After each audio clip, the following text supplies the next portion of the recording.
नमस्कार, जनमंच में आप सभी दर्शकों का स्वागत है। आपके साथ मैं हूं आसिफ खान। जनमंच में आज बात होगी चुनाव के अंदर जातिगत समीकरणों को लेकर। पिछले कुछ दिनों में ब्राह्मण समाज, मुस्लिम समाज और रेगर समाज ने प्रेस कॉन्फ्रेंस कर अपने लिए अलग अलग पार्टियों से टिकटों की मांग की है। इन्होंने कहा है कि सत्ता में हमारी हिस्सेदारी भी निर्धारित होनी चाहिए, जबकि सभी राजनीतिक पार्टियां ये कहती दिखाई पड़ती हैं कि हम उसी कैंडिडेट को चुनेंगे जिसने जमीन पर काम किया है या फिर जो जिताऊ उम्मीदवार है। तो फिर ये दो अलग अलग बातें सामने क्यों आती हैं? जब टिकट बांटने की बारी आती है तो उस कैंडिडेट को टिकट दिया जाता है जो उस इलाके के अंदर बड़ी जाति से ताल्लुक रखता है, जो वोटों के अंदर सबसे ज्यादा बाहुल्य लेकर आ सकता है। आज जनमंच में बात होगी इसी मुद्दे पर कि क्या दो चेहरे हैं, जिसके अंदर एक में ये कहा जाता है कि हम जातिगत समीकरणों को ध्यान में नहीं रखते, और फिर जब टिकट बांटने की बारी आती है तो ऐसे लोगों को टिकट दी जाती है जो वहां पर बाहुबली हैं या जिनके वोट सबसे ज्यादा हैं। आज हमारे साथ तमाम मेहमान इस कार्यक्रम में बात करने के लिए इकट्ठा हैं। तो सबसे पहला सवाल मेरा जो है वो जितेंद्र शिमाली जी आपसे है। ये जो अलग अलग समाज के लोग प्रेस कॉन्फ्रेंस करके अपने लिए सत्ता में भागीदारी मांग रहे हैं, ये किस तरफ इंगित करता है? दूसरा, राजनीतिक पार्टियों का ये कहना, बात बीजेपी की नहीं है, सभी राजनीतिक पार्टियों की बात है, थर्ड मोर्चे की भी बात है, जब टिकट देने की बारी आती है तो आप ऐसे व्यक्ति का चुनाव करते हैं जो उस इलाके के अंदर सबसे ज्यादा जो है वो सक्षम होता है। इस समाज के अंदर जिस प्रकार की राजनीति पिछले 40, 35, 45 साल से 50 साल से जिस प्रकार की चालू की गई, और पूरे राजस्थान में, पूरे प्रदेश के अंदर जिस प्रकार से जाति के आधार के ऊपर समाज को तोड़ने का जो एक आधार चलाया गया कि जाति से जाति भिड़ा दे और जाति से जाति के आधार पे, वर्ग से वर्ग भेद के आधार पे इस प्रकार के भेद पैदा करके इस देश को किस प्रकार से कमज़ोर किया जाए और उसके आधार के ऊपर टिकट का वितरण किया जाए। जैसे अंग्रेज पहले करते थे, अंग्रेजों ने जिस प्रकार से समाज को तोड़ने का और जाति के आधार पर समाज को बांटने का जो काम किया, और फिर 50 साल तक इस देश में जिस पार्टी ने राज किया उसने इस देश की राजनीति को की जड़ों में इस जाति के जहर को घोल के समाज को कमजोर करने का काम किया। मैं आपसे निवेदन करना चाहूँगा कि आज भी अभी जब विधानसभा चुनाव हो रहे हैं तो आप ये देखिए कि राजस्थान में जो कांग्रेस पार्टी है उसने अपने 4 उम्मीदवार बना के रखे हैं और हर जाति के अंदर वो उस उम्मीदवार के रूप में पेश करते हैं।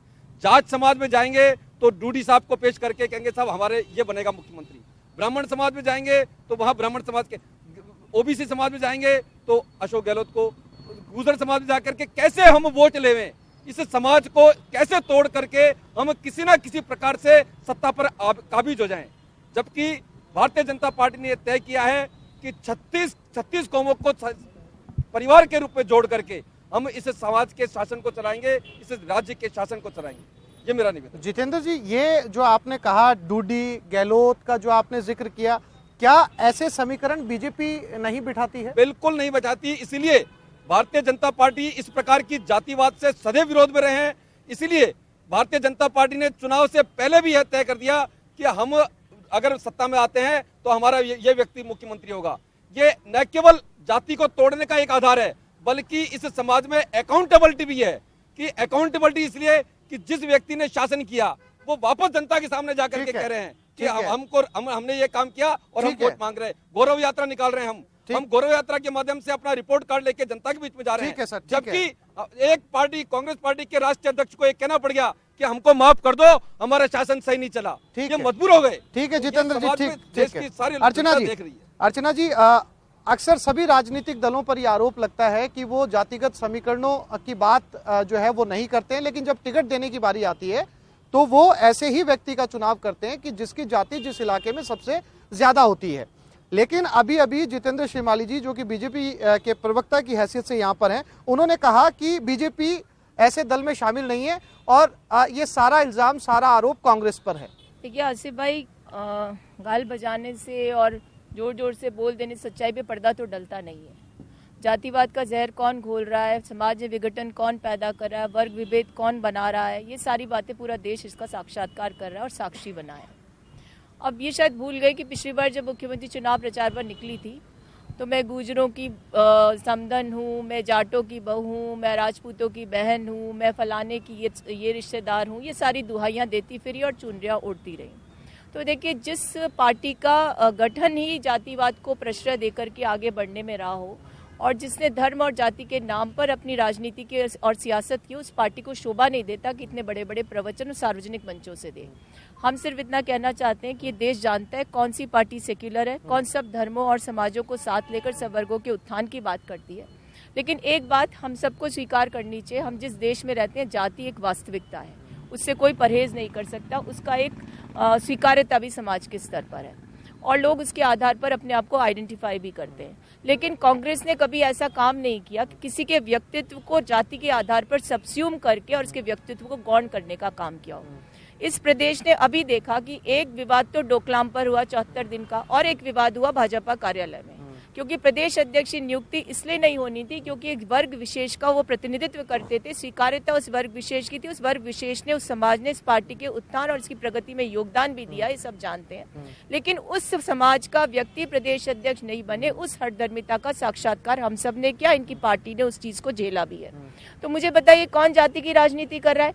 अब ये कहते हैं साहब, वहाँ कहते हैं कि ये बनेगा वो बनेगा। अरे पोटेंशियल लीडरशिप्स पार्टी में होंगी तो उनके फॉलोवर्स की डिमांड्स भी होंगी, और डिमांड होगी तो ये राजनीति का एक हिस्सा है। तो उससे आपको क्या आपत्ति है? आप हमसे हजारों बार पूछ चुके, आपका मुख्यमंत्री कौन बनेगा, इसका मतलब समझते हैं ना आप प्रश्न करते हैं, यानी आप जानते हैं कि कांग्रेस का मुख्यमंत्री बनने वाला है। ये जिज्ञासा आप शांत करना चाहते हैं, पहली बात ये हुई। दूसरी बात ये हुई कि आपको आपत्ति है कि साहब राहुल गांधी जी के बात को लेकर के आप खड़े होकर आप अपनी बात करिए ना। आपके प्रदेश अध्यक्ष ने, आपके प्रभारी मंत्री ने क्या, एक मिनट, आपकी बात पे मैंने बीच में नहीं बोला ना, हम तो वो बात बता रहे हैं जो आपकी पार्टी में होती है।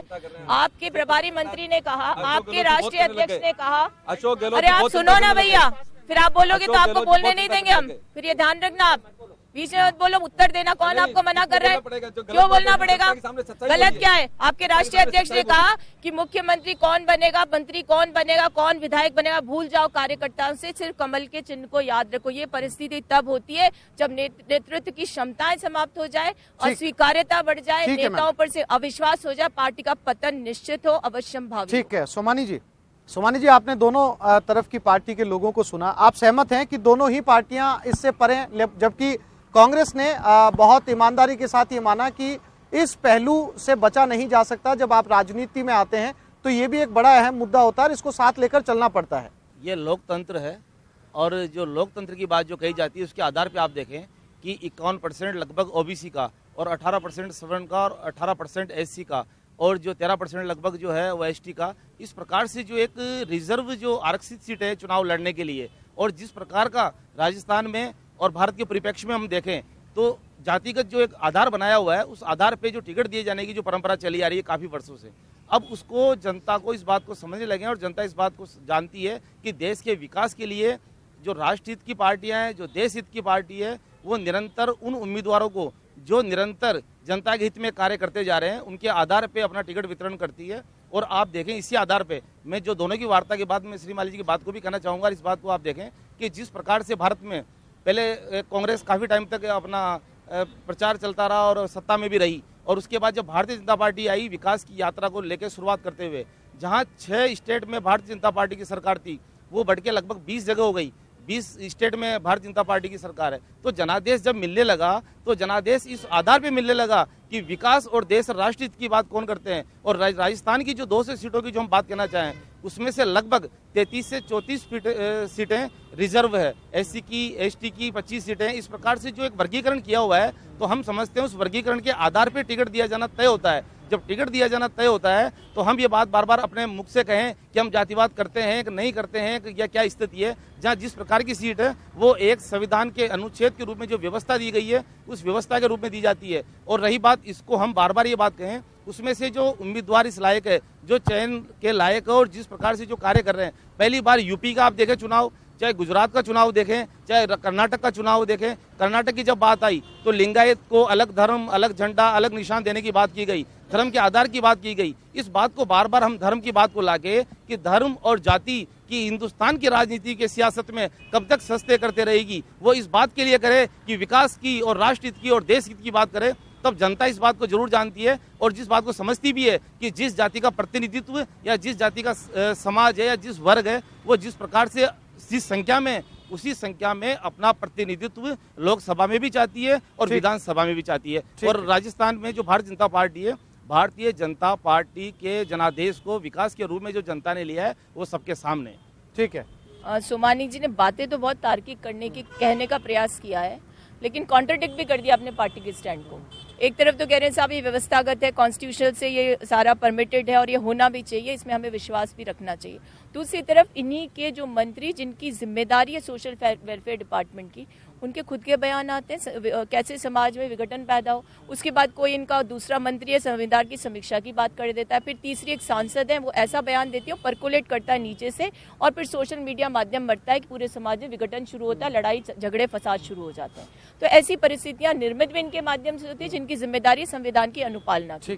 तो मेरा ये मानना है कि जब आप ये जानते हैं ये वास्तविकता, ये अफर्मेटिव एक्शन है कॉन्स्टिट्यूशन का, तो इसे अबाइड करने की जिम्मेदारी आपकी भी है। लेकिन समस्या ये कि ऊपर से नीचे तक आप खुद प्रक्रियाओं को इस प्रकार अंजाम देते हो कि जनता खुद भ्रमित हो जाती है। भ्रम के आधार पर ये चाहते हैं कि समाज में एक तरह से डिवीजन हो और इस क्लीवेज का फायदा उठाकर अपनी सियासत करते रहे। तो ये कहना बंद कर दीजिए कि SC, ST, OBC के बारे में आप विचार रखते हैं और मुझे बताइए कि कभी RSS प्रमुख कुछ कह जाते हैं, फिर अगली बार कोई और स्टैंड होता है कभी, और आपको ये मानना पड़ेगा ये समाज उन जातियों से उन कह सकते हैं वर्गों का प्रतिनिधित्व भी करता है जो मार्जिनलाइज सेक्शन है। उनके एसिमिलेशन, उनके मेन स्ट्रीमिंग की जिम्मेदारी हर सत्ताधारी पार्टी की होनी चाहिए, उस सबसे इनको परहेज है।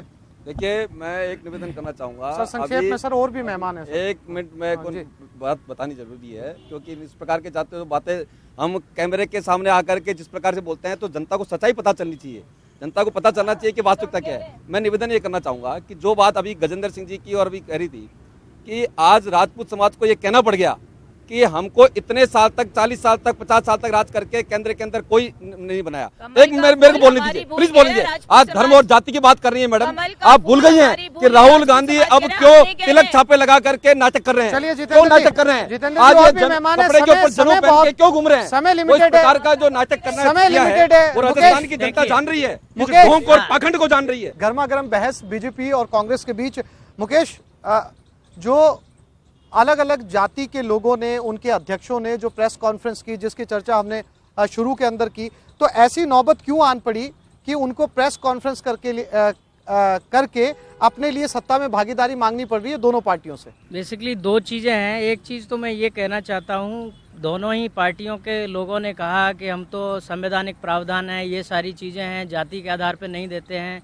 आज तक किसी पार्टी ने, मुझे तो ध्यान नहीं है कि किसी सामान्य सीट पर जिस पे सब चुनाव लड़ सकते हैं, किसी SC के व्यक्ति पास है, बीजेपी ने महुआ में दी हुई है ओम प्रकाश जी उड़ला को। आप ऐसा नहीं कहिए, बोलने दीजिए किसी को, ऐसे मत करिए, फिर तो खत्म ही हो जाएगा सारा। ऐसा नहीं, वो एक ओम प्रकाश उड़ला तो खुद अपने आप में जनरल सीट पे लड़े हुए साहब। ओम प्रकाश उड़ला वो तो एक व्यक्ति है, अपवाद है।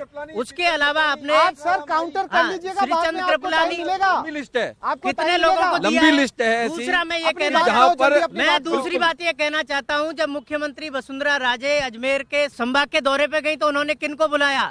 ब्राह्मण समाज के ठेकेदारों को बुलाया, दूसरे समाज के जो भी व्यक्ति थे उनको बुलाया, ताकि सब समाजों के आपस में मेरी बात सुन लीजिए जितेंद्र जी, मेरी बात सुन लीजिए, मेरी बात सुन लीजिए।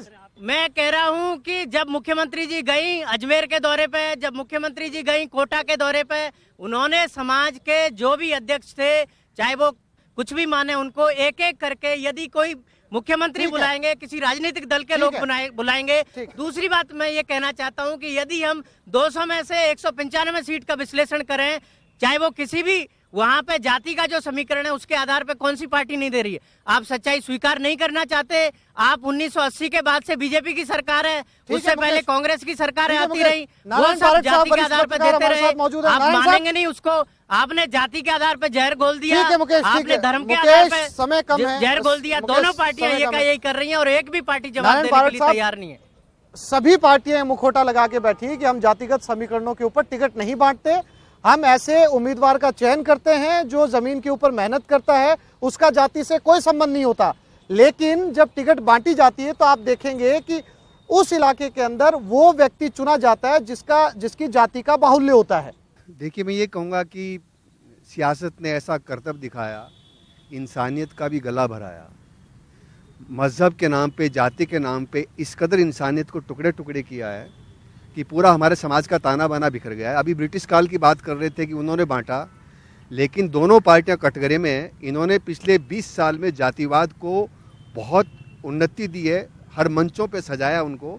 इलाहाबाद हाई कोर्ट ने 2013 में फैसला दिया कि जातिवाद की रैलियों पे बंदिश होगी। साहब प्रयागराज कहिए, इलाहाबाद नाम बदल गया अब उसका। दोनों पार्टियों ने क्या इन्होंने पहल की जाति के बारे में? डॉक्टर लोहिया पहले नेता थे जिन्होंने जाति तोड़ो सम्मेलन किए। उन्होंने कहा कि जो निम्न जाति और उच्च जातियों में बेटी का जाति का संबंध होगा तब जाति टूटेगी। भारतीय जनता पार्टी और कांग्रेस पार्टी ने कोई ऐसी पहल की जाति के बारे में, कोई नारा लगाया हो तो बताएं एक नारा। और मुख्यमंत्री साहिबा लिस्ट बना करके जाति वाइज एक एक समाज से मिली है, ये जातिवाद को प्रोत्साहित करने वाली बात है। ये अच्छी बात नहीं है। हमारे समाज में इससे भेद पैदा होते हैं। विट्ठल गाडगिल एक कांग्रेस के प्रवक्ता थे, उन्होंने 3 दशक पहले कहा था, you do not cast your vote but you vote to your caste. आप अपनी जाति को वोट देते हो, उसके बाद तो दरिया में पानी और बह गया है। बाकायदा लिस्ट बन रही है किस जाति को हम दे सकते हैं। इसमें छोटी जातियां, कमज़ोर जातियां, जिनका संगठन नहीं है, वो नुकसान में रहती है। और कास्ट को ही आपने आधार बना दिया है। अगर मुझे अच्छा लगता आप हिंदुत्व की बात करते, आपने हिंदुत्व में भी डिवीज़न किया, आप उसके प्रति भी ईमानदार नहीं हो, तो कब तक आप टुकड़े टुकड़े में बांट करके लोगों को ले जाएंगे। यहाँ तक कि कबीर ने कहा कि जात न पूछो साधु की, आपने साधुओं की जात बांट के टिकट दिया है। अलवर इसका उदाहरण है, सीकर इसका उदाहरण है। साधुओं तक में आप जाति लाए हो बीच में। तो पहले बीजेपी के नेता कहते थे कि व्यक्ति से बड़ी परिवार, परिवार से बड़ी जाति, जाति से बड़ा समाज और समाज से बड़ा राष्ट्र। आप इस नारे को ही भूल गए हो। अब सबसे पहले आप जीतने की बात करते हो और अपीजमेंट करते हो जातियों का, तुष्टिकरण करते हो जातियों का। कौन खड़ा होता है? और इस देश में इस समय अगर कोई दहशतगर्दी से लोग मरते हैं, उससे ज़्यादा लोग मोहब्बत में मारे जा रहे हैं, इंटरकास्ट मैरिज पे मारे जा रहे हैं, इंटरफेथ मैरिज पे मारे जा रहे हैं। हर हफ्ते, हर एक महीने में पढ़ते हैं कि लड़के लड़की ने खुदकुशी की है। ये सिर्फ जातिवाद की वजह से हो रहा है। और हम जाति से और कदम आगे बढ़ गए, उपजाति पे आ गए। हिंदुस्तान में 3000 जातियाँ हैं, 25,000 उपजातियाँ हैं। और अब इस पर डिसाइड होने लग गया है कि उपजातियाँ होगी। आप सोचिए, जब समाज तरक्की करता है तो उसमें शस्त्र नहीं बंटते, शास्त्र बंटते हैं। कोई परशुराम सेना फरसा बांटती है, कोई कर्ण सेना लाठियाँ बांटती है, कोई मीन सेना है, कोई देव सेना है। कितनी सेनाएं हमने बना रखी है। हमने एक ही सेना का नाम सुना था देश आज़ाद होते ही, वो थी भारत की सेना। और आज हम गली गली में सेनाएं देख रहे हैं। हिंदुओं के बीच में झगड़े कराए जा रहे हैं। मुसलमानों को अलग किया तुमने, वो भी गलत था। पहले धर्म को बांटा, अब जातियों को बांट रहे हो। आमने सामने हो रही जातियां, आप युद्ध करा देंगे। हम कौन से भारत को बनाना चाह रहे हैं? कौन सी राजनीति कर रहे हैं? कैसी सियासत कर रहे हैं? ठीक है सर, ठीक है। आर्को साहब, अब्दुल लतीफ आर्को साहब, आपको भी लगता है कि सत्ता के अंदर हिस्सेदारी चाहिए और जब भी टिकटों का वितरण होता है आपको दरकिनार कर दिया जाता है? बिल्कुल सही है ये कि मुसलमानों को दरकिनार कर दिया जाता है। बल्कि मैं तो ये कहना चाहता हूँ कि जहाँ जहाँ जिस इलाके में मुस्लिम वोटर ज़्यादा होते हैं वहाँ पर हमारी, चाहे वो कांग्रेस पार्टी हो, बीजेपी तो खैर देती ही नहीं है, देती है तो नाम मात्र के लिए देती है। वहाँ इस बात की कोशिश की जाती है कि वहाँ किसी न किसी ऊंचे जाति के आदमी को टिकट दिया जाए, ताकि मुसलमान का वोट तो ये समझते हैं कि तो आ ही जाएगा। मुसलमान का वोट तो कांग्रेस ये समझती है कि हमारी जेब में। इसलिए मुसलमानों ने भी ये तय कर लिया है कि अगर हमें अपनी आबादी के लिहाज से टिकट नहीं मिलेंगे तो हम भी कांग्रेस के लिए कोई गुलाम बने हुए नहीं हैं, उनके जेब के वोटर नहीं हैं। हम भी अपनी मर्जी से, जो दूसरी और पार्टियां हैं, गठबंधन की पार्टियां हैं और हैं, हम भी अपना फैसला खुद करेंगे। और इस दफ़ा दिखा देंगे कि हम, अगर हमारे साथ नाइंसाफ़ी होगी तो हम भी आपके लिए वोट डालने के लिए पाबंद नहीं है कि आपको ही वोट देंगे। हमारी मजबूरी है कि बीजेपी जो है, बीजेपी को वोट नहीं देती है, मुसलमान ये मानते हैं। ऐसा सोचना कि साहब बीजेपी को वोट नहीं देंगे, कहाँ जाएंगे, हमारे पास जाएंगे और इस नाम पर कांग्रेस हमसे वोट ले लेगी, ऐसा सोचना बिल्कुल गलत है। ठीक है देवेंद्र शास्त्री जी, गलत है। उनको समझ लेना चाहिए कि अब बच्चा जान गया है कि अपना हक हमें लेना होगा और उसके लिए संघर्ष भी करना पड़ेगा। तो संघर्ष भी करने के लिए हम लोग तैयार हैं और हम अपना हक जो हमें देगी पार्टियां, हम उनके साथ जाने के लिए तैयार हैं। शास्त्री जी, मेरा सवाल आपसे ये गंभीर सवाल है, क्योंकि जो जमे जमाए दल हैं, जो बरसों पुराने दल हैं, उनको हटाकर आपने एक ऐसे नए दल की स्थापना की थी, आंदोलन से आपकी पार्टी निकली थी और जिसने स्वच्छ राजनीति की बात की थी। लेकिन अब जब आपके टिकटों का वितरण देखते हैं तो वही छाप नजर आती है जो कांग्रेस के टिकट वितरण में नजर आती है, जो बीजेपी के में आती है। आप भी हर सीट के ऊपर जाकर एक ऐसे व्यक्ति का चुनाव कर रहे हैं जिसका दबदबा उस इलाके के अंदर हो, जाति विशेष। नहीं, मुझे लग रहा है कि आम आदमी पार्टी ने जो अब तक टिकट का बंटवारा राजस्थान में किया, दिल्ली का तो देखिए एकदम स्पष्ट है। दिल्ली के परिणामों ने ये साबित कर दिया है कि दिल्ली में किसी तरह की जात पात क्षेत्रीयता सारी समाप्त हो गई है, क्योंकि अगर ने न्याय की व्यवस्था कायम कर दी तो आप निश्चित मानिए कि छोटी बड़ी ऊंची नीची सारी जातियां समाप्त हो जाती हैं। और दिल्ली में ये हो गया। ये जो दोनों पार्टियां हैं, कांग्रेस और बीजेपी, इन्होंने हर जगह यही जहर घोला। आज दिल्ली के अंदर इनका पार्टियां साफ हो गया इसी वजह से, क्योंकि ये डेवलपमेंट में बात नहीं करते, ये जाति धर्म में बांट करके और अपना सिट्टा सेकना चाहती हैं। यही मैं आपको राजस्थान में बताना चाहता हूं।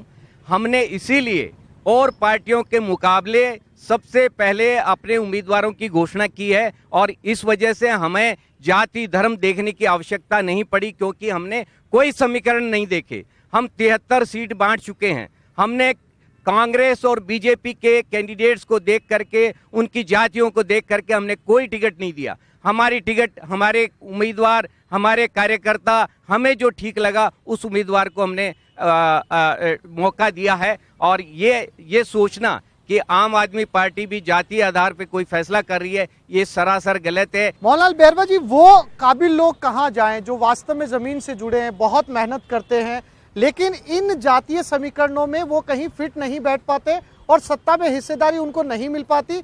इस जातीय समीकरण में फंसकर नाकाबिल लोग जो है सत्ता के पद पर पहुंच जाते हैं। ये देश का दुर्भाग्य है कि देश जातियों में बटा हुआ है।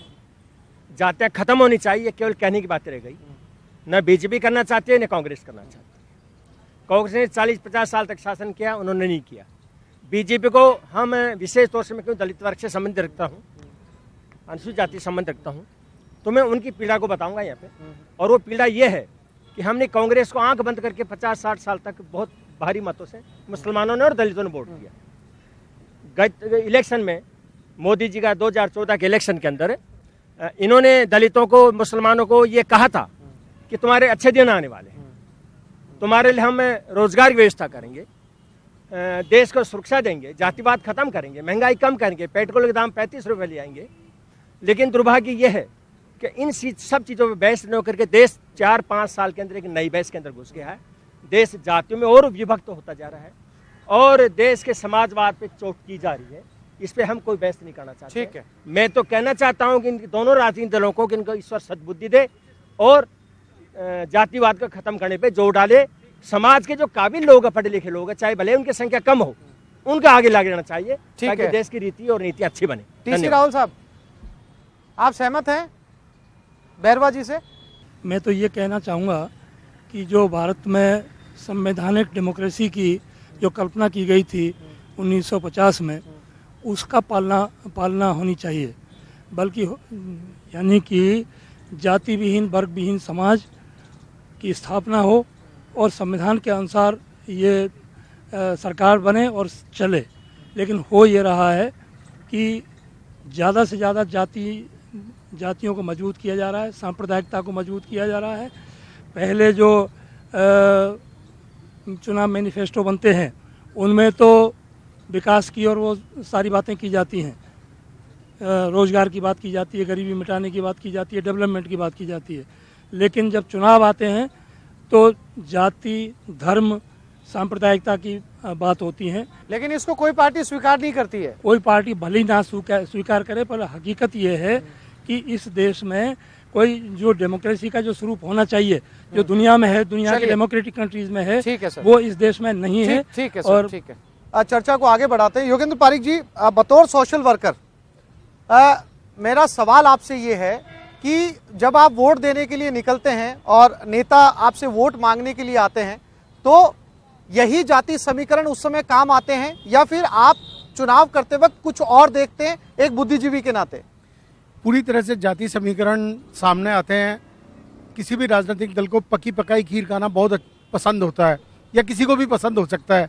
जब भी किसी समाज के जो नेता होते हैं, संगठन उनके अंदर बहुत ज़्यादा बने हुए होते हैं, लगभग 2-3 साल में उनके चुनाव होते रहते हैं, तो कोई भी पार्टी जो है वो उनको बुलाती है और उनकी पूरी जो संगठन होता है उसको काम में लेती है। एक लालच देती है कि आपके आदमी को हम एमएलए का टिकट देंगे या आपके आदमी को हम एमपी का टिकट देंगे या आप लोगों को कहीं न कहीं किसी कमेटी के अंदर बढ़ा देंगे।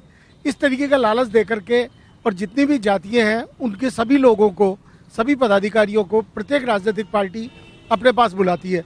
जब वो आदमी वोट देने जाता है उस वक्त भी उसकी जाति का जो पदाधिकारी होता है वो लगभग सामने खड़ा होता है, रिक्वेस्ट कर रहा होता है कि आप इस व्यक्ति को वोट दीजिए या इस पार्टी को वोट दीजिए, हमने इस पार्टी के लिए इतना काम किया या पार्टी ने हमारे को ये आश्वासन दिया।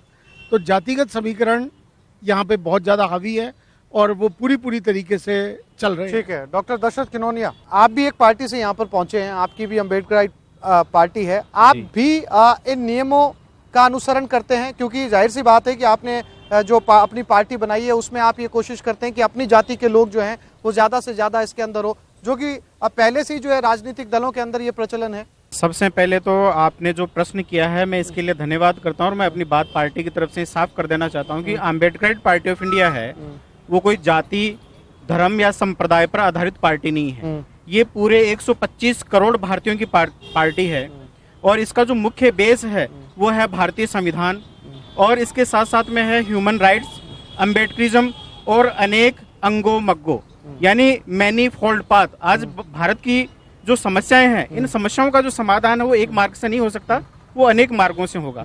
तो जहां तक अपने आप में ये जो जाति की जो समस्या है, ये तथाकथित इन दोनों जो पार्टियां हैं, बड़ी पार्टियां, इनके द्वारा पैदा की गई है। और वो पैदा क्यों की गई है? क्योंकि यदि ये समस्या को नहीं रखते हैं तो ऐसी स्थिति में ये लोग सत्ता में नहीं आ सकते, इसलिए टारगेट करते हैं। एक बार ये पब्लिक को इस प्रकार से गुमराह करते हैं, जनता को, कि एक बार सत्ता इनके हाथ में आए, दूसरी बार सत्ता इनके हाथ में आए। लेकिन अब भारत की जनता है वो शिक्षित हो चुकी है, जनमत का है वो एक स्वस्थ निर्माण होने जा रहा है और ऐसी स्थिति में आने वाले समय में ये जो राजस्थान के विधानसभा चुनाव में और आने वाले जो लोकसभा चुनाव में है, इनको बहुत अच्छे से है वो आईना है भारत की जनता, राजस्थान की जनता है वो दिखाएगी। ठीक है, मैं आपके पास एक बार फिर से आता हूं नारायण जी, और इस मानसिकता को भी समझने की कोशिश करते हैं कि क्या केवल ये राजनीतिक दलों का दोष है? क्या आम इंसान समाज में रहने वाला नहीं चाहता कि हमारी जाति के व्यक्ति को वोट मिले, तब जाकर जो है हम एक संग्रहित होंगे और उसको वोट देंगे? इसका असर राजनीतिक पार्टियों पर पड़ता है? ये दोष दोनों तरफ है। मूलतः इस पे राजनीतिक पार्टी जिम्मेदार है। किसी व्यक्ति के साथ घटना होती है तो सबसे पहले उसकी जाति बोलती है, राजनीतिक पार्टी नहीं बोलती है। और धीरे धीरे राजनीतिक पार्टियों की बजाय जाति संस्थाएं ही प्रमुख हो गई है। शुरू में वो पीड़ित के पक्ष में बोलती रही, उसके बाद वो फतवे जारी करने लग गई, फिर वो जाति प्रथा में शादियों पे रोक लगाने लग गई और उसके बाद चुनाव में वो डिक्टेट करने लगी पॉलिटिकल पार्टीज को। राजनीतिक पार्टियां जाति संस्थाओं के पीछे हाथ बांध के खड़ी है, उनका डिक्टेशन सुनती है, उनकी तानाशाही को बर्दाश्त करती है। उनमें हिम्मत नहीं कि उनके सामने खड़े हो जाए। भैरव सिंह शेखावत जैसे नेता नहीं है जो सती प्रथा के लिए जब जाति समाज सड़कों पे हो तो वो कह सके बुराई है, हमें इसका साथ नहीं देना है। राजनीतिक दलों के पास अब वैसे साहसी नेता नहीं है जो खड़े होकर सामाजिक बुराई, सामाजिक अभिशाप के खिलाफ अपनी जाति के विरुद्ध खड़े हो सके। सरकार से लड़ना बहुत आसान है, समाज से लड़ना बहुत मुश्किल है। राजनीतिक पार्टियां बोनी होती चलेगी और जाति संस्थाएं बड़ी होती हुई चलेगी। वो निर्देशित करती है, वो हुक्म सुनाती है और राजनीतिक पार्टियां उस हुक्म की पालना करती है और ये सिलसिला बढ़ता जा रहा है। अब स्थिति ये आ गई कि जाति पंचायतें अदालतों के फैसले को नहीं मानती है, संसद को नहीं मानती है।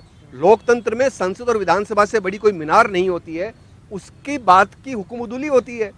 तो आखिर में राजनीतिक पार्टियां जब हिम्मत नहीं करेगी तो वो खुद मारी जाएगी।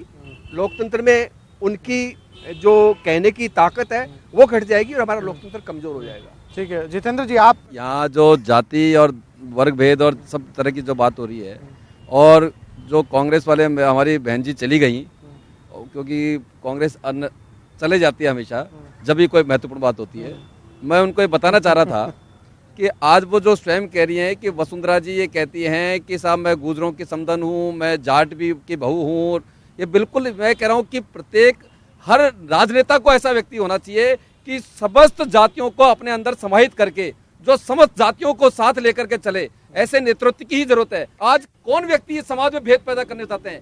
गुजरात के अंदर कांग्रेस के एक एमएलए ने खड़े होकर के वहां अपने भाषण में अपने समाज के लोगों को ये कहा कि ये जो उत्तर भारत के लोग हैं इनको निकाल दीजिए, गुजरात को गंदा कर रहे हैं।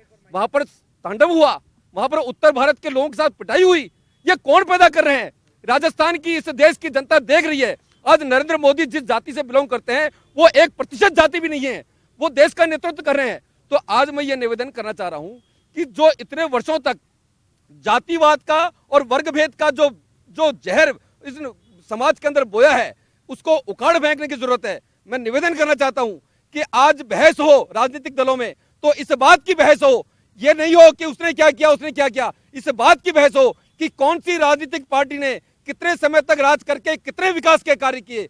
जब इस विकास के आधार पर लोग वोट देना सीख जाएंगे तो राजनीतिक दल चाहे भाजपा हो चाहे कांग्रेस हो, जब विकास के आधार पर वोट देना जनता सीख जाएगी तो मैं निवेदन करना चाहता हूं कि वो समस्त जाति के बेड़ियां टूट जाएगी। ठीक है जितेंद्र साहब, मैं आपको इस बारे में एक बार टोकना चाहूंगा और वो मैं ये कहना चाहूंगा कि बीजेपी है कास्ट डिस्क्रिमिनेशन एक्ट है कब ला रही है? भारत में 70 साल हो गए संविधान लागू हुए, बीजेपी ने भी 10 साल तक लगातार है वो राज कर लिया है। कास्ट डिस्क्रिमिनेशन एक्ट कब ला रही है? नहीं तो आपने ये पैरवी की है कि बहस क्या होनी है? आप इसमें एक्शन लीजिए ना, आप सत्ता में है तो सत्ता में है तो आप एक्शन लीजिए। जाकिर साहब को दीजिए, जाकिर साहब को। मैं आ रहा हूँ मुकेश पर आकर के बहस करें। बोलिए आप बोलिए। मैं सबसे पहले तो जितेंद्र जी ने जो सवाल किया है कि ऐसा कि हमारे जो नरेंद्र मोदी ओबीसी के 1% से कम आबादी है वो आज प्रधानमंत्री हैं, मैं इनको स्पष्ट करना चाहता हूं कि देखो हाँ, लेकिन मैं आपसे ये निवेदन कर रहा हूं, कांग्रेस हमेशा से सभी जातियों को सामाजिक न्याय का मुद्दा ठीक है मुकेश, चलिए मुकेश आप जल्दी से अपनी बात खत्म करें, फिर मैं देवेंद्र जी के पास जाता हूं। पहला सवाल मेरे से पूछा गया था कि अभी ब्राह्मण महासभा ने या अग्रवाल महासभा ने क्यों ये सम्मेलन की है और क्यों वो मांग रही हैं? क्यों इसलिए मांग रही हैं क्योंकि जिनकी संख्या बहुत कम थी वो अब भागीदारी मांगने लगे हैं सत्ता में। ठीक है, धीरे धीरे वो भागीदारी मांग रहे हैं, इसलिए जिनका सत्ता में भागीदारी ज्यादा था इसलिए अब उनको डर लग रहा है। ये जातिवाद का जो दंश है, इस जातिवाद के खिलाफ आप कुछ नहीं लाएंगे। पार्टियां में तो दम ही नहीं है। नारायण जी ने जो कह दिया। देवेंद्र जी ये गंभीर सवाल है। आप कह रहे हैं कि हमने कोई समीकरण नहीं देखा, क्या आप उन वंचितों को, जरूरतमंदों को जो वास्तव में जमीन पर काम करते हैं उनकी भागीदारी सुनिश्चित कर रही है आम आदमी पार्टी? बिल्कुल, आम आदमी पार्टी खास तौर पर जिन लोगों को अब तक राजनीति में भागीदारी नहीं मिली है उन लोगों के ऊपर ज्यादा कंसंट्रेट करती है। आप हमारे उम्मीदवारों की सूची उठा करके देखिए, जाति आधार पे हम लोग कोई फैसला नहीं करते। जो लोग आपने देखा होगा पिछले 15-20 साल में जिस तरह का जाति और धर्म का जहर घोला गया है वो किस वजह से? आज अगर डेवलपमेंट के आधार पे ये जो पार्टियां, बड़ी पार्टियां अपने आप को मानती हैं कि वो काम कर रही हैं, अगर ये नौबत होती तो क्या उन लोगों के इस तरह से रिजेक्ट करती पब्लिक? आज जो है बदलाव की राजनीति सामने आ गई है। लोग चाहते हैं कि यहाँ पर कोई विकल्प है और राजस्थान में तीसरा विकल्प यहाँ मौजूद आ गया है और होने मिलने वाला है। राजस्थान को माफ करना इस जातीय आधार के एजेंडे से मुक्ति मिलने वाली है। दिल्ली की कैबिनेट की जड़ मजबूत है, वहाँ पर आपकी एक भी नहीं चल पा रही है। वहाँ पर जो जितनी बदमाशी जो बात कह रही है, जितनी बदमाशी कर सकते थे, लेकिन सरकार हिल नहीं रही है। दिल्ली की सरकार कहीं नहीं हिल रही है। दिल्ली की सरकार को केंद्रीय सरकार जितना दिल्ली में आपके हर मंत्री को मुकदमे दर्ज है, आप बार-बार उस बात को कह रहे हैं। आप इस व्यवस्था को संभालिए। और आम आदमी पार्टी राजस्थान में भी बीजेपी को, कांग्रेस को हराएगी। अरे आप पार्टी के आपको हम बताएंगे, रिजल्ट बहुत जल्दी आने वाला है आपके सामने। आप निश्चिंत रहिए। आप लोग आप अपनी पार्टी पार्टी आम आदमी पार्टी डेवलपमेंट के आप मंत्रियों की आएगी और चुनाव जीतेगी। के साथ आपकी क्या घटना होती है? आप रुकिए, आप पार्टी के बारे में अब रुकिए, बहुत बोलिए, सुनिए। आम आदमी पार्टी के ऊपर आपको अंगुली उठाने की अनुमति नहीं है। आपके ऊपर से लेके राफेल सोमानी जी मैं फिर से लौट रहा हूँ। लगभग सभी राजनीतिक दलों के टिकट वितरण को तैयार हैं। कुछ पार्टियों ने नामों की घोषणा कर दी है और कुछ के नाम आने बाकी हैं और इसमें देखा जा रहा है किस जाति को कितने टिकट दिए गए हैं। सोमानी जी। आसिफ भाई, जो चर्चा हम देख रहे हैं और जो चर्चा की जा रही है वो जरूर इस बात के लिए महत्वपूर्ण है। आप राजस्थान में देखें कि 163 सीटें भारतीय जनता पार्टी को चुनाव में विजयश्री प्राप्त हुई और 163 सीटें जो आप देखी जाए, जब हम जातियों की बात करते हैं, जब हम कहते हैं कि भारत में से 3000 के लगभग जातियां हैं और राजस्थान की बात करें तो जो भी आप बताना चाह रहे हैं, हजारों की संख्या में आप बता रहे हैं, जो आंकड़े आप सही बता रहे हो सकता है आप ज्यादा सही हो, वो मैं नहीं कहना चाह रहा। राजस्थान की जो बात बताई, राजस्थान की जो मूल देखो जातियों के, जो हम जातियों की शाखाओं पे जाएंगे तो वो संख्या निकलती जाएगी। जो मोटी मोटी जो बात करना चाहेंगे 272 के लगभग जो जातियां राजस्थान की बताई। अब आप जिस तरह की जातियों के वर्गीकरण को हम देखते हैं और जिस प्रकार से भारतीय जनता पार्टी को जो जनादेश मिला है, उससे सीधा सीधा महसूस होता है कि इसमें कहीं भी जाति के आधार पर जनता ने वोट नहीं किया है। 163 सीटें जो भारतीय जनता पार्टी को मिली है, यह राजस्थान के इतिहास में पहली बार ऐसा जनमत मिला है। तो जनता इस बात को, हम बार बार इस बात को कहना चाहें कि जाति के आधार पर टिकट या विकास की यात्रा के आधार पर जो जनादेश भारत में भारतीय जनता पार्टी को मिला है वो सब आपके सामने है और हम बार बार इस बात को जाति और धर्म के आधार पर हम विभक्त करना चाहें वो सही नहीं है।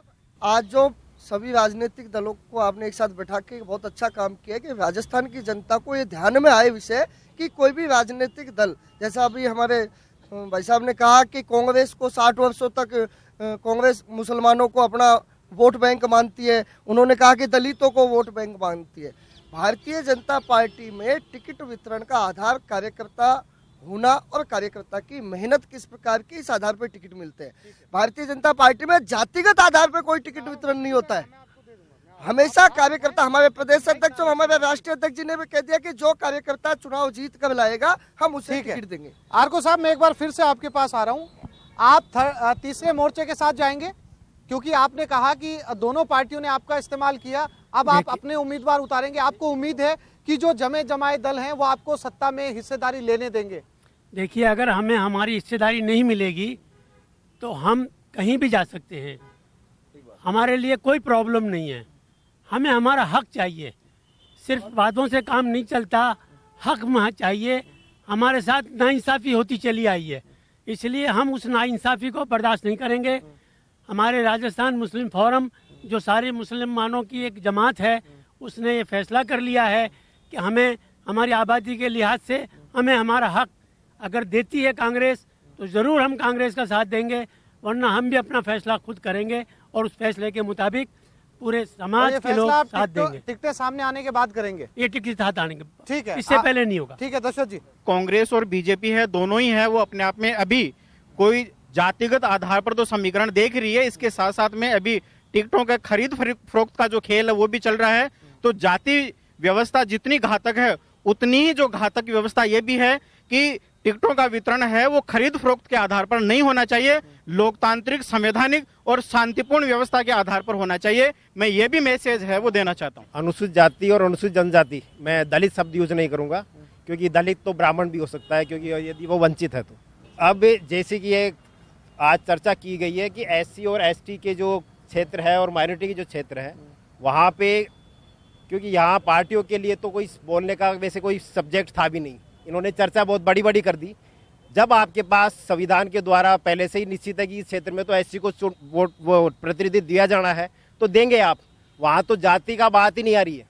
अब आप यदि जनरल सीट पे यदि किसी SC ST के व्यक्ति को यदि देते हैं तो मेरे को लगता है कि आप लोग उस चीज पे, इस चर्चा में हिस्सा लेना चाहिए, नहीं तो आपको इस चीज में हिस्सा लेना ही नहीं चाहिए। संक्षेप में अपनी बात कहें सर जल्दी। अब मेरा ये कहना है, आज 2 अप्रैल का जो आंदोलन पूरे देश के अंदर SC ST एक्ट को लेकर के हुआ, उसके बाद में इन 2 बड़ी पार्टियों की, कांग्रेस और बीजेपी की, बिल्कुल भी हवाएं खिसक चुकी है। इन लोगों का जो संगठन है वो पूरे देश में दिख रहा है। उसके बाद में इनको लग रहा है कि यदि कोई तीसरा मोर्चा और तीसरा संगठन कोई खड़ा हो रहा है, कोई पार्टी आ रही है, इसलिए ये लोगों को लेने के लिए अपना। आप जितेंद्र सर एक बार बारट साहब को दे दीजिए। संक्षेप में आप देवेंद्र जी को दे दीजिए।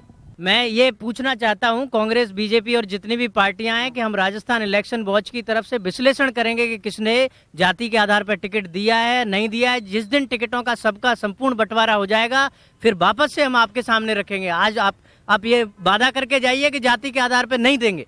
सर इसका जवाब मैं लूंगा आपसे। आप नारायण जी, मैं आ रहा हूं देवेंद्र जी आपके पास। मैं एक छोटी सी बात कहना चाहता हूं कि मनीषा औरांगी बीजेपी के एमएलए हमीरपुर में राठ से मंदिर गई, मंदिर को गंगा जल से धोया गया। हाथरस में बीजेपी का कैंडिडेट था दलेर, नीचे बैठता था और कप में खुद का बर्तन रख के चाय पीता था। जतिन मांझी बिहार के सीएम थे, मंदिर के गंगा जल से धोया गया। और हैदराबाद में कम्मा जाति के बच्चे को ब्लड चाहिए था और ट्वीट किया गया कि खाली कम्मा जाति का खून हमको चाहिए। राजनीति को सोचना चाहिए कि आपका कास्ट वाइज ये कैंडिडेट तय करने से इस समाज में बंटवारा गहरा होता जा रहा है और आप फिनिश हो जाओगे अगर आपने जाति को डोमिनेशन अपने ऊपर अभी होने दिया। बिल्कुल ठीक है। आप पीछे से कुछ कहना चाह रहे थे आप? इसमें कोई जातिकरण समीकरण नहीं है। भारतीय जनता पार्टी में कार्यकर्ता जो काम कर रहा है उसी को टिकट दिया जाएगा और ऐसी जो जातिकरण समीकरण की बात कर रहे हैं ये ऐसा कुछ नहीं है। और भारतीय जनता पार्टी फिर भी दोबारा भी सरकार बनाएगी और भारतीय जनता पार्टी ही आगे पूरी की पूरी सीटें लेके आएगी। देवेंद्र सर, देखिए चुनाव सामने है। कांग्रेस पार्टी को यहाँ की जनता ने बहुत अच्छी तरह से देखा है। भारतीय जनता पार्टी को भी पिछले 20 साल से हम देखते आ रहे हैं। जिस तरह का मैंडेट इन पार्टियों को दिया गया वैसा मैंडेट और किसी पार्टी को यहाँ पर अवसर मिला नहीं। ये पहला मौका है, पहला अवसर है जब विकल्प की तरफ राजस्थान का मतदाता देख रहा है और तमाम दूसरे जो संगठन, जो वंचित वर्ग हैं, दलित वर्ग हैं, माइनॉरिटी है, सब लोग इन दोनों पार्टियों की पक्षपातपूर्ण जातीय राजनीति से त्रस्त हैं और तीसरे विकल्प की तरफ देख रही है। आम आदमी पार्टी विकल्प लेकर के आ गई है। 70-72 सीटें बांट चुकी है। बिना जातीय धर्म के आधार पर कोई फैसला नहीं किया गया और ये जो विकल्प की व्यवस्था है ये आम आदमी पार्टी के नेतृत्व में राजस्थान में बहुत जल्दी मैदान में चुनौती देते हुए आप देखेंगे। मेरा जितेंद्र सर सवाल मेरा आपसे ये है जो अभी मुकेश निर्वासित ने उठाया। मुकेश ने कहा कि उनका वाच फोरम जो दल है या जो वो इस बात की निगरानी रखेंगे। ये सवाल मेरा कांग्रेस से भी है, आम आदमी पार्टी से भी है और जितने भी दलों के लोग यहाँ पर बैठे हैं कि अगर वो टिकट वितरण के बाद देखेंगे कि किन जातियों को टिकट दिया गया, किनको वंचित रखा गया। और उन्होंने आपसे ये और कहा कि आप यहाँ से वादा करके जाएं कि इस चीज़ को ध्यान में नहीं रखा जाएगा। देखिए, पहली बात तो मैं बता दूं कि जो भी यहाँ चर्चा होती है तो वो अपन जानकारी नहीं होती है तो कई विषय अपन अनर्गल अपने दिमाग से अपन बोल देते हैं। वास्तविकता यह है कि जनता को ये लगातार काफ़ी समय से देख रही है कि कौन पार्टी जो उम्मीदवार दे रही है क्या उसका आधार केवल और केवल जाति ही है, ये थोड़ा देखना पड़ेगा। आज मैं ये भारतीय जनता पार्टी का कार्यकर्ता हूँ इसलिए नहीं, मैं जनरल बात कह रहा हूँ। आज श्रीचंद कृपलानी जैसे व्यक्ति जहाँ पर 5 घर 20 घर सिंधियों के होंगे, कृष्णाराम नाई जैसे व्यक्ति एमएलए बनते हैं जहाँ पर 10 घर नाइयों के होंगे। तो ये जाति के आधार पे ऐसे अनेक उदाहरण है। आज प्रधानमंत्री है, आज मुख्यमंत्री जी समस्त जातियों के एक परिवार के अंदर लेके बैठी हैं। नारायण सिंह जी कह रहे थे कि साहब जाति के आधार पे लड़ाई होती है, आपस में एक दूसरे को जाति के शिव विवाह की ओर मार देते हैं। तो ये जो समाज में इन बुराइयों को दूर करने के लिए जो नेता अपने समस्त जातियों को साथ में जोड़ करके आगे बढ़ते हैं, समाज में एक प्रदर्शन करते हैं, एक संदेश देते हैं, तो उस संदेश को ध्यान में रखना चाहिए। हम पार्टियों के अगर फॉलोवर हैं तो हम भी इस बात को ये रखें कि केवल जाति के आधार पर हम टिकट मांगे और उसको फॉलो करें, वो गलत है। मैं ये आपको एश्योर करना चाहता हूँ कि हम भारतीय जनता पार्टी के लोग ना तो पहले केवल और केवल जाति के आधार पर ना तो टिकट दिए हैं और ना केवल जाति के आधार पर टिकट देंगे। ये आपको भरोसा दिला रहे हैं निर्वासी जी। अब ये कांग्रेस से बार एक बात और आ रही है कि ये जो समाज है ये क्यों मांगते हैं। समाज के ऊपर आरोप नहीं लगाया जा सकता। ब्राह्मण समाज, अग्रवाल समाज, फलाना समाज, वो सब अपनी अपनी बात कहेंगे, पर ये तो राजनीतिक दलों को देखना पड़ेगा कि हम समस्त जातियों को सामूहिक रूप से समस्त का प्रतिनिधित्व कैसे हो, इसको ध्यान में रख करके टिकट दें। ठीक है सर, सवाल वही है जो मुकेश निर्वासित ने आप सभी दलों से पूछा है कि किस टिकट वितरण होगा कैसे आपका। कांग्रेस पार्टी योग्यता के आधार पर टिकट वितरण करती है। इसके साथ साथ जो जातियां अपना प्रतिनिधित्व विधानसभा में, लोकसभा में नहीं पहुंचा पाती है उनको प्राथमिकता भी देती है। जैसे कि आप देखोगे कि बीजेपी ने कभी भी जांगड़ समाज के आदमी को टिकट नहीं दिया अब तक, लेकिन जगदीश जांगड़ को दिया शार्दुल शहर से कांग्रेस ने पिछली बार। इसी तरह से लोहार समाज, सुनार समाज को कोई अब तक प्रतिनिधित्व विधानसभा में नहीं पहुंचा है। तो इस तरह से कांग्रेस पार्टी ये जो छोटी जाति है संख्या बल में, उनका भी ध्यान रखती है। ठीक है, इसलिए हम कांग्रेस के साथ में खड़े हैं। जज साहब, आप कैसे तय करेंगे इस बार, जैसे कि इन्होंने कहा कि जातियों के आधार पर लिस्ट आएगी, आप भी ये देखेंगे या फिर जो है अपनी पार्टी का चुनाव जब जैसे आप हमेशा देते हैं वैसे ही देंगे? ये तो निश्चित है कि राजनीतिक दल जो है इंडिया का वो जातियों को प्राथमिकता देता है वोट के वितरण, टिकट के वितरण में। तो ये तो इसमें वोटर तो कोई ऑप्शन होता नहीं है, वो तो उसके सामने जो कुछ कैंडिडेट सामने होता है वो उसमें ही मेरिट ढूंढता है। तो इसलिए वोटर के पास तो कोई चॉइस ज़्यादा है नहीं। लेकिन ये निश्चित है कि टिकटों के निर्धारण में जाति का जो रोल बहुत अहम होता है और उसमें वोटर की ज़्यादा कुछ चॉइस होती नहीं है। मुझे लग रहा है कि अगर ईमानदारी से आज राजस्थान का मतदाता इस लाइन पर अब विचार करे और उसी आधार पर वोट दे, तो मुकेश जी का जो प्रस्ताव है उसको आधार बना करके घोषणा होनी चाहिए कि कौन सी पार्टी जाति आधार पे फैसला करती है। नहीं, मैं दोनों राजनीतिक दलों को फिर कहना चाहता हूं कि इनको सद्बुद्धि दे और देश को एक गुलिस्ता बनाना है जिसमें सभी तरह के फूल महके, चंपा, चमेली, मोगरा, खसखस। लेकिन एक शेर के साथ मेरी बात खत्म करूंगा कि एक ही उल्लू काफी है बर्बाद गुलिस्ता करने को, यहाँ हर साग पे उल्लू बैठे। ठीक है सर, बहुत धन्यवाद।